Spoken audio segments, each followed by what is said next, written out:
नगर निगम दक्षिण के बोर्ड बनने के बाद पहली साधारण सभा की बैठक मंगलवार को महापौर दक्षिण वनिता सेठ की अध्यक्षता में आयोजित हुई।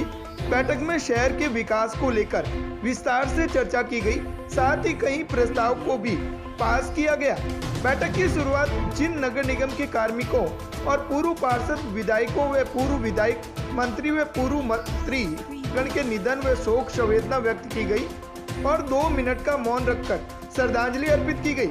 इसके बाद महापौर वनिता सेठ ने अपना अभिभाषण पढ़ा। वनिता सेठ ने कहा कि वर्तमान में पूरे देश में वैश्विक महामारी कोरोना संक्रमण से झेल रहा है।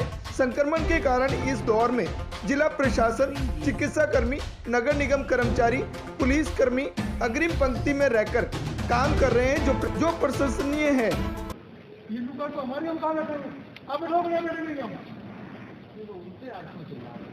जो भी चिल्ला रहा, कौन चिल्ला रहा, ये किसी की व्यवस्था यहाँ तो हम बैठेंगे ना, ये बैठेंगे उससे कौन करेगा? बताओ लोगों तो फिर चलो, आप चलो तो ठीक है, फिर चिल्लाने क्या बात है? मैंने कोई गलत कहा?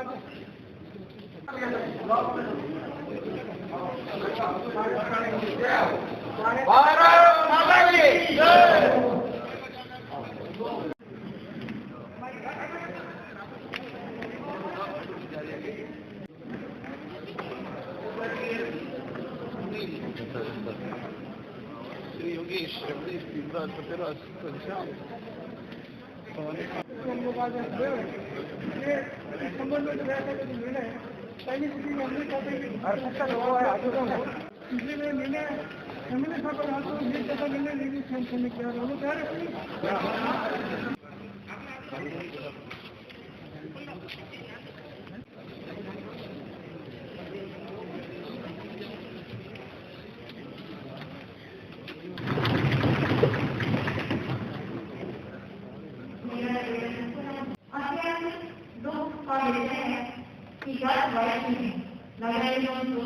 श्री अजीत सिंह जी राजस्व निरीक्षक, श्री कुमार सिंह जी मनोरंजन जी सफाई कर्मचारी व कोरोना संक्रमण के बाद निधन हुआ है उन सभी के परिवारजनों के प्रति नगर निगम दक्षिण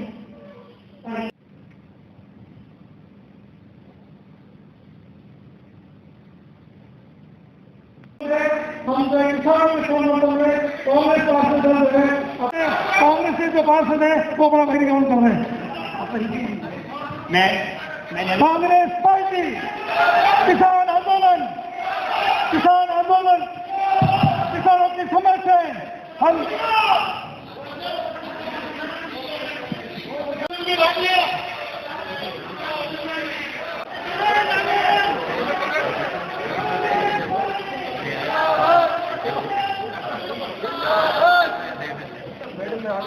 मैंने मौका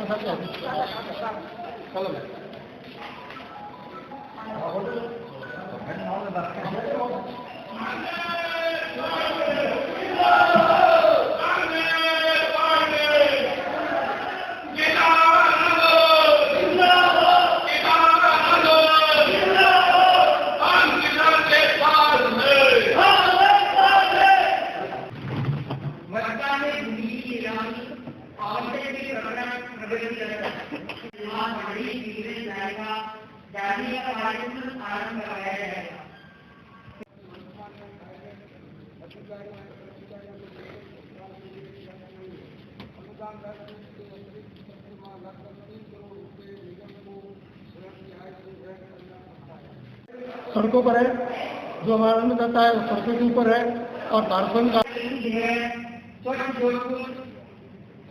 जोधपुर और सुंदर।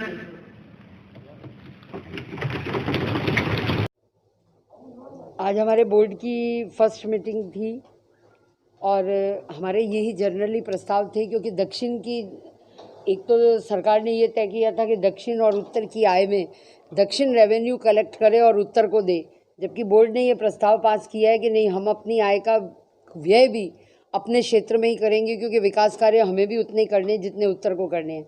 दूसरा, यहाँ पे जो चुंगी का निर्धारण है वो पुराने उससे लेके सरकार अभी तक अनुदान दे रही है, जो पर्याप्त नहीं है, क्योंकि 7th पे कमीशन के आधार पे 5 करोड़ अतिरिक्त भार हम पे हर महीने लगेगा और जनवरी के बाद में जो हमने 2 साल पहले अपॉइंट किए थे वो परमानेंट हो रहे हैं, उनका भी पेमेंट देना है। इसलिए हमने सरकार से अनुरोध किया है कि चुंगी का निर्धारण छोड़ के अब सरकार अनुदान बढ़ाए जनसंख्या के आधार पर, क्योंकि कार्य विभाजन आपने वार्ड भी इतने बढ़ा दिए हैं, इसलिए काम भी ज़्यादा करना है। तीसरा हमारा यही था, जैसे हमारे दक्षिण के इसमें सबसे पहले इन्होंने किया, एयरपोर्ट की लैंड जो हमने एयरपोर्ट को दी है उसमें 23 बीघा ज़मीन हमने बिना कॉस्ट के दी है और बाकी ज़मीन पे दी, मतलब पैसे लिए उसके। अब उत्तर की ये मांग थी कि उसका आधा आधा किया जाए, जबकि वो दक्षिण में ज़मीन आ रही है, खर्चा हमें भी करना है। तो हमारी ये मेन रूप से यही सरकार से मांगी थी, और जो हमारे पिछले बोर्ड ने 20 वो पास किया था उसको हमने एज इट इज़ उस एजेंडे को पास किया। आज बैठक में किस तरीके मतलब क्या प्रस्तावित किए गए? प्रस्ताव ये लिए गए वो मैंने आपको बता दिए। जो जिस तरीके से उत्तर नगर निगम ने मंत्री जी के दौरे के बाद में कुछ विकास कार्य में प्रस्ताव दिए, देखिए उत्तर वालों ने लिए, दक्षिण में भी वो हैं, पर हमारे को अभी तक ये नहीं पता है कि उसका न तो हमने कितना किस पे खर्च आएगा वो अभी तक तय नहीं हुआ है। तो जब हमें ये सब कुछ क्लियर ही नहीं है तो हम उसको कैसे प्रस्ताव में लेंगे, वो बाद में देखेंगे अगले बजट बोर्ड में। क्योंकि अभी तक उन्होंने, मंत्री जी ने दौरा किया, कायलाना देखा, वो जगह देखी, पर वो देखी है, उसमें हम जेईएन या एईएन को भेज के ये तो पता करें ना कि खर्चा कितना होगा, तब मैं इसमें लेती, उससे पहले कैसे ले सकती हूँ? नहीं, उसकी कोई डिटेल मेरे पास नहीं है।